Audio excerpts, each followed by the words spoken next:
As you have learned, experimental research is critical to the development of scientific theory. Because scientific methods must be rigorous, designing experiments is not an easy task. In this module, you'll learn the language of experiments and look at some common experimental designs. You may have heard of A/B testing, which is a phrase we commonly hear in connection with website design and digital advertising. It's a type of experiment that is designed to compare two alternatives to figure out which performs better. You could test two versions of a website page, or two versions of a call to action button, or two versions of a digital ad, for example. How do you set up an A/B test? First, you decide what you want to test, what we call the stimulus or the independent variable denoted by X. For example, it could be the design of a display ad that you're running on Facebook. You want to test two different appeals, so the ad is your stimulus, and the two appeals are two different levels of your stimulus. Then decide how to measure the effect, that is the observation, denoted by O. For example, how many people click on the ad. Then design two versions of the ad using the two different appeals, keeping everything else the same. This is known as a randomized design. Next, you have to run subjects or visitors to the web page through what is called the experimental procedure. This means randomly assigning visitors to one or the other version, denoted by R. Then you need to observe or count the clicks for each, denoted by O. Whichever ad gets more clicks is the one you want to use. This gets a little bit more complicated if you believe there are some factors that are likely to be related to the clicks. For example, if you believe there might be differences between desktop and mobile visitors in their likelihood of clicking, before randomly assigning them to each version, you have to separate visitors based on whether they are mobile or desktop users. This is called blocking. How do you analyze the data? Well, that's simple. Since there are two groups, A and B, and you are comparing them on a quantitative variable, that is the number of clicks, all you need is a t-test of the difference in the mean number of clicks per day. Of course, you should have a large enough sample size for the difference to be statistically significant so that you can be sure that the difference is not due to chance. Before going further, we need to review some basic terms used in experimental research. Experimental design refers to the structure of the experiment, which is the foundation of the experiment. The structure includes how many groups there are in the experiment, and there will be at least two groups. How subjects are assigned to the groups. This is done randomly or using some other method. Which groups are exposed to the stimulus and at what point in the experiment they are exposed. And at what point the dependent variable is observed. So those are the basic elements of the design of an experiment. This is different from experimental procedure, which is the description of what happens in the experiment, the specific events that occur. For example, the procedure might be the subject walks in and is greeted by a researcher's accomplice who pretends to be another subject. The subject and the accomplice are told that they will be tested on their mathematical ability, and so on. Obviously, there can be many different ways of running an experiment or many different procedures, but there are only a small number of structures or designs that we choose from when conducting an experiment. In the next few slides, we will look at some of the more commonly used experimental designs. We will represent each design by a diagram. So before we look at those designs, let's familiarize ourselves with the notation used in the diagrams. EG is the experimental group, also known as the test group, that will be exposed to the stimulus. CG is the control group, the group that will serve as a benchmark or reference group. It will not be exposed to the stimulus. R is the random assignment of subjects to a group. XI is the stimulus level I. Now, there are two ways in which stimuli can be used in an experiment. The first is where the stimulus has more than one level, as in the A/B test that we looked at. The second approach is where the stimulus has just one level. It is either present or absent. For example, the stimulus could be an ad that is shown to the test group but not to the control group. You would represent this with just an X without the subscript. OJ is the observation or measurement J.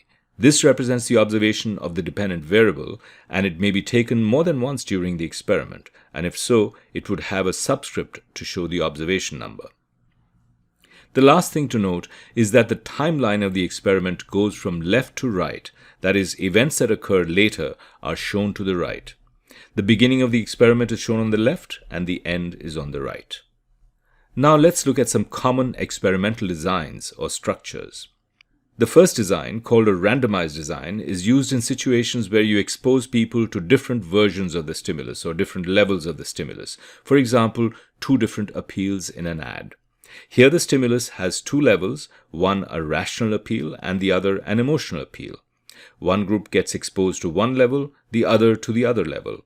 We would show this in the diagram as XA is appeal 1 and XB as appeal 2.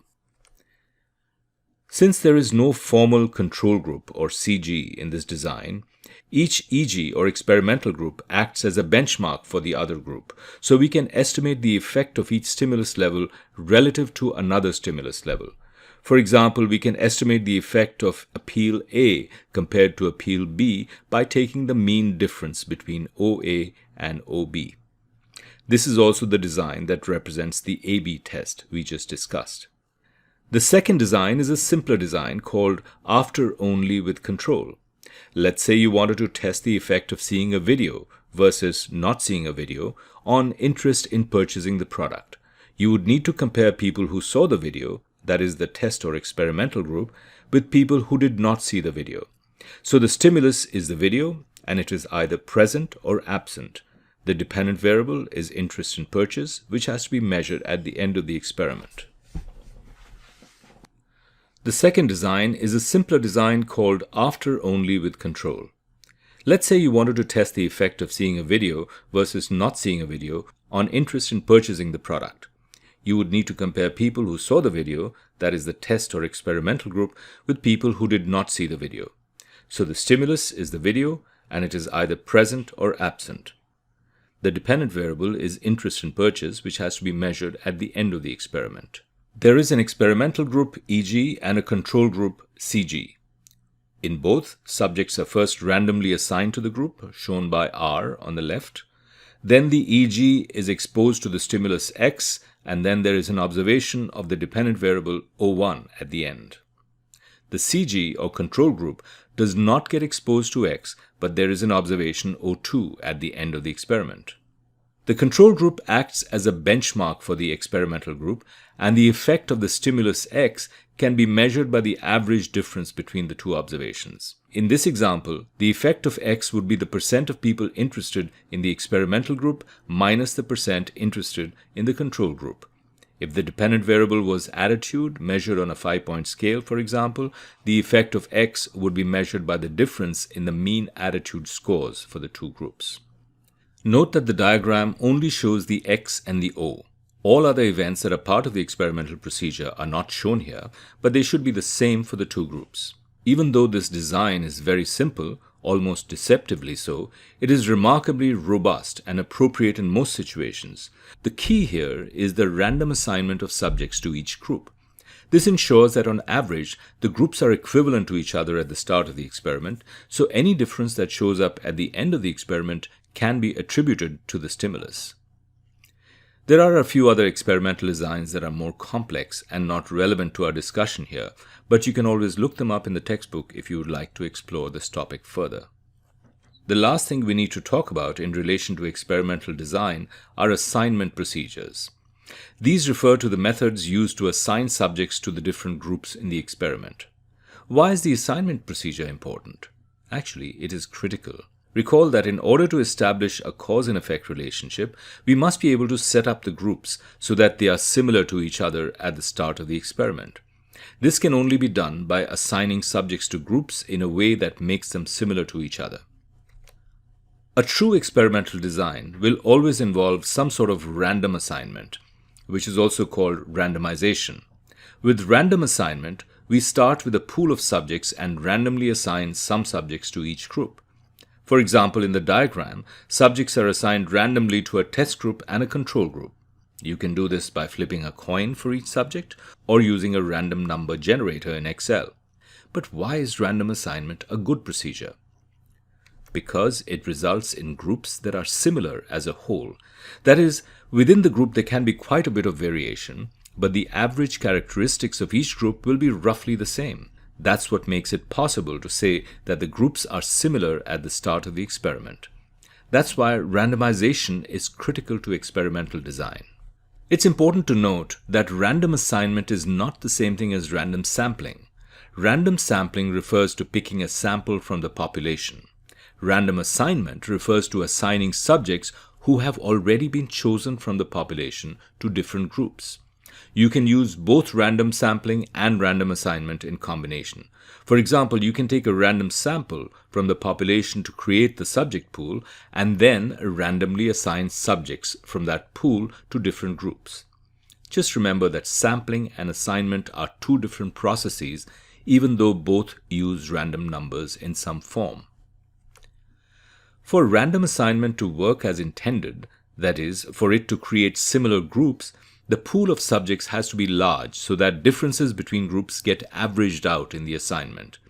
When the size of the pool is small, randomization will not give you similar groups. For example, suppose you want to test the effectiveness of an ad campaign in different cities, and you want to do that by launching it in a test group of, say, 3 cities and comparing the results with a control group of 3 other cities. That means you need a pool of 6 cities, from which half would be assigned to the test and half to the control. There's no point trying to randomly assign the cities to the groups, as that will not give you similar groups. Your best bet here is to match the cities in the 2 groups on the population demographics or other criteria and hope that the groups come out similar.